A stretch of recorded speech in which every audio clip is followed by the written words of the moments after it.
محسن بتعمل ايه؟ مفيش وقت يا هبه. مفيش وقت على ايه؟ مذيع اسرائيلي طالع في القناه العاشره بتاعتهم بيقول ان الجيش الاسرائيلي يقدر يهزم الجيش المصري في 3 ساعات. ده فعلا.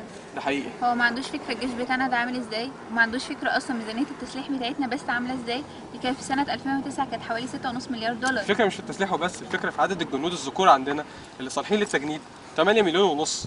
بنتكلم في عدد سكان اسرائيل على بعض، رجاله بستات ببنات بشيوخ باطفال 7 مليون و700 الف.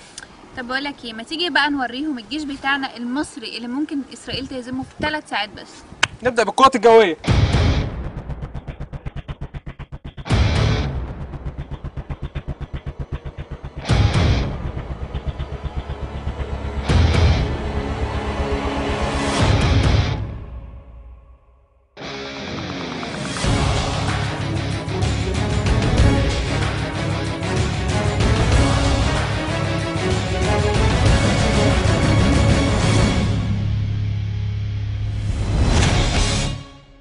لنفترض ان انتوا قدرتوا على القوات الجويه، طب تعالوا بقى نشوف المدرعات.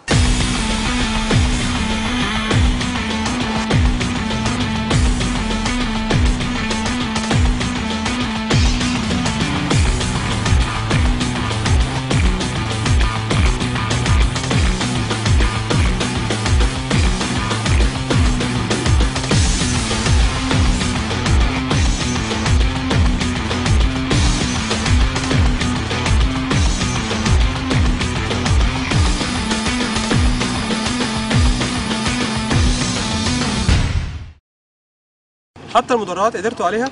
تعالوا نشوف البحريه.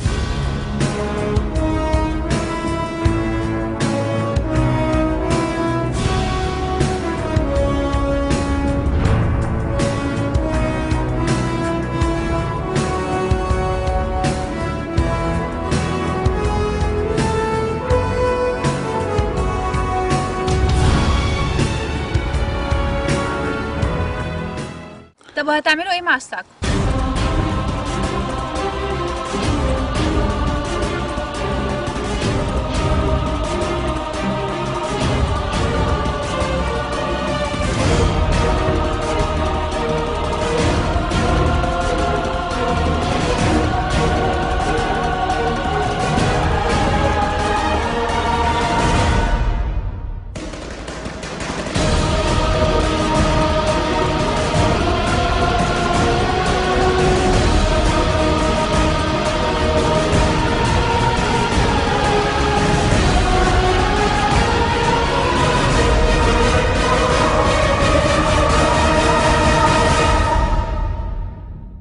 المذيع الاسرائيلي بيقول يا ترى هيعمل ايه الجندي المصري المسكين قدام الجندي الاسرائيلي قوي البنيان. طب يلا نشوف الفرقه 3 سبعات اقوى واشرس فرقه قتاليه في العالم.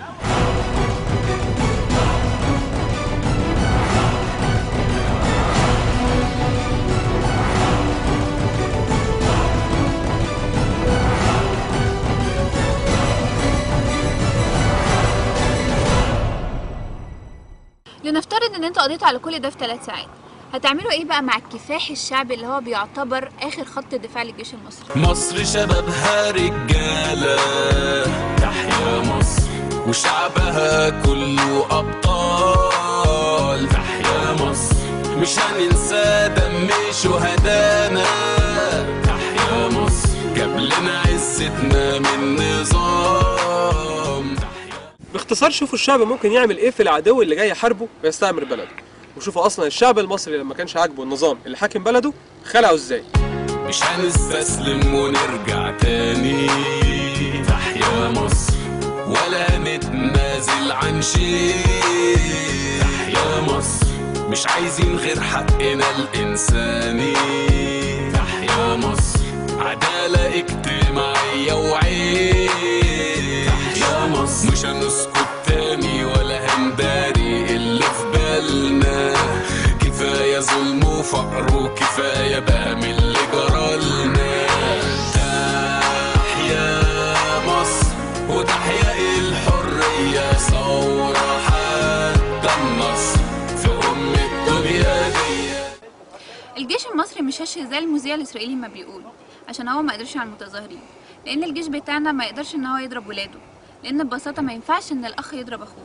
بس خلوا بالكم عندنا الاخ ما ينفعش يضرب اخوه، انما ولاد العم لو جم ساعتها هيتمنوا الموت لو فكروا يقربوا من جندي مصري، وساعتها مش هيطولوه. وبعدين طالما انتوا جامدين قوي كده ليه قدمتوا لنا اعتذار؟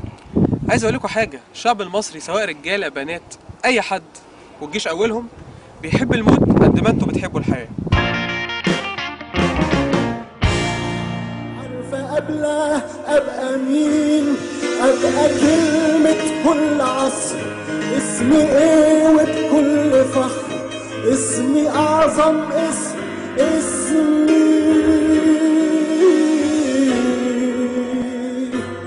اسمي مصر.